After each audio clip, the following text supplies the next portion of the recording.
ఏ స్థాయి వ్యక్తులు, దేశాలు కావచ్చు, పాకిస్తాన్ లాంటి దేశం కావచ్చు, ఎవరున్నా కానీ చాలా ఖచ్చితమైన చర్యలు ఉంటాయనేది ప్రధానమంత్రి గారు మనందరికీ మధ్యాహ్నం కూడా తెలియజేశారు.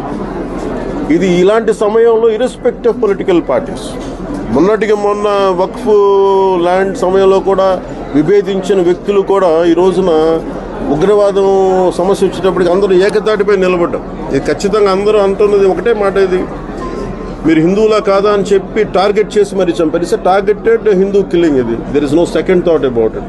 దీన్ని షుగర్ కోట్ చేయాల్సిన అవసరం, ఇది వాస్తవం అంతే. ఈ వాస్తవాన్ని అందరం గ్రహించి, అలాగే ఎవరన్నా సరే మనకి దేశంలో అంతర్గత సమస్యలు ఏమో మొదలవుతాయి, అట్లాగేమి జరగవు. ఇవన్నీ మీరు వెరీ క్లియర్. ఉగ్రవాదులు అనేవాళ్ళు ఖచ్చితంగా వాళ్ళు ఇస్లాం పాటిస్తున్న వాళ్ళు, అది వాస్తవం. కానీ ఉగ్రవాదం వేరు.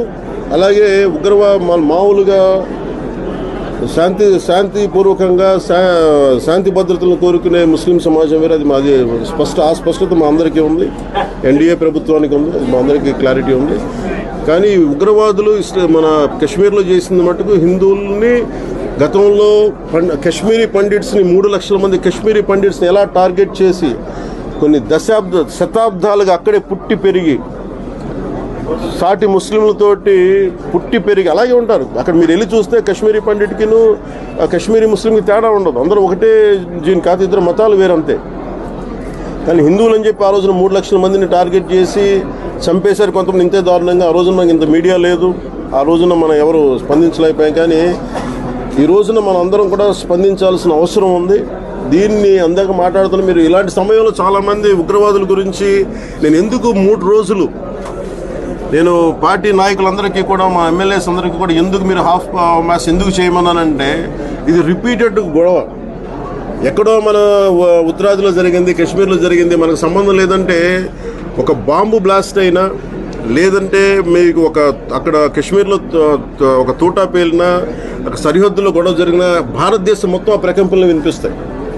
ఈ రోజున అక్కడ చంపితే ఒక 26-30 మంది చంపారు, మనకు సంబంధం లేదనుకోవడానికి లేదు. ఈ రోజున చంద్రమౌళి గారు, వైజాగ్లో చంద్రమౌళి గారు చనిపోయారు, ఆయన భార్య ముందు చంపేశారు.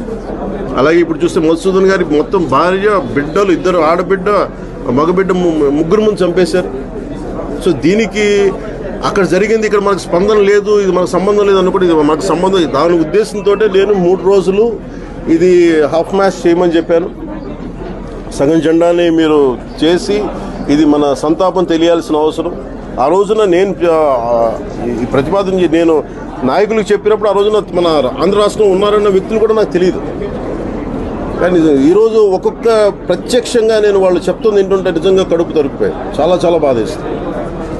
అందుకని ఇది అలాగే సోషల్ మీడియాలో కూడా మేడం అనిత గారికి కూడా చెప్తున్నాను.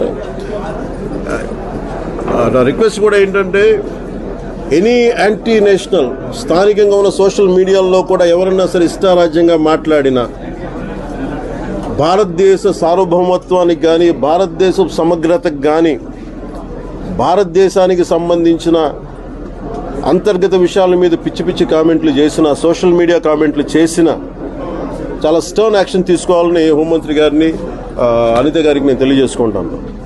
నా పరిధిలో లేదు కాబట్టి, ఆవిడ పరిధిలో ఉంది కాబట్టి ఖచ్చితంగా మీరు సోషల్ మీడియాలో any anti Indian rhetoric, anti Bharat rhetoric కనుక ఉండుంటే మీరు వెంటనే చాలా తీవ్రమైన మీరు సెక్షన్లతోటి కేసులు మీరు నమోదు చేశారు. ఎందుకంటే మీరు ఇలాంటి సమయంలో పిచ్చి ఆర్గ్యుమెంట్స్ కానీ, పిచ్చి వాదనలకు కానీ ఇవన్నీ దారి తీయకుండా ఉండాలంటే ఖచ్చితంగా కొంత సోషల్ మీడియాని ఇలాంటి కట్టడి చేయాల్సిన అవసరం ఉంది. అది మేడం అనిత గారిని, సిస్టర్ అనిత గారిని కూడా నేను కోరుకుంటా ఉన్నాను. ఇది మీడియా వారికి కూడా నేను, సోదరులు కూడా, మిమ్మల్ని అందరినీ కోరుకునేది కూడా చాలా చాలా పెయిన్ఫుల్. అంటే కొన్నిసార్లు ఇంక ఫ్యాక్ట్స్ మాట్లాడుకుందాం. ఉగ్రవాదం అనేది ఇది ఒక part and parcel of life. అందుకనే ఇందాక కూడా ఇంగ్లీష్ మీడియం అడుగుతా ఉంటే ఎందుకు ఇలా ఉన్నాయి, ఎందుకు మాట్లాడడానికన్నా అందరూ భయపడతాం. అంటే ఉగ్రవాదులు మనల్ని టార్గెట్ చేస్తారు ఈ మాట మాట్లాడితే. ముందు నేను హాఫ్ మ్యాచ్ చేయమనగానే మనకి ఒకళ్ళిద్దరు ఎందుకు ఇవన్నీ మన సంబంధం లేదు కదా అని చెప్పాను. ఇది వన్స్ నేను ఒక పార్టీ పెట్టినప్పుడు and respecting Indian constitution, I think it is our responsible no matter where it happens. ఎక్కడ జరిగినా కానీ స్పందించాల్సిన అవసరం ఉంది. అంతేగాని ఇది మన వాళ్ళు ఉన్నారా లేదా అని కాదనేది, ఎందుకంటే మనకి జాతీయ భావం, జాతీయ దృష్టి కోణం ఉండాలి ఖచ్చితంగా.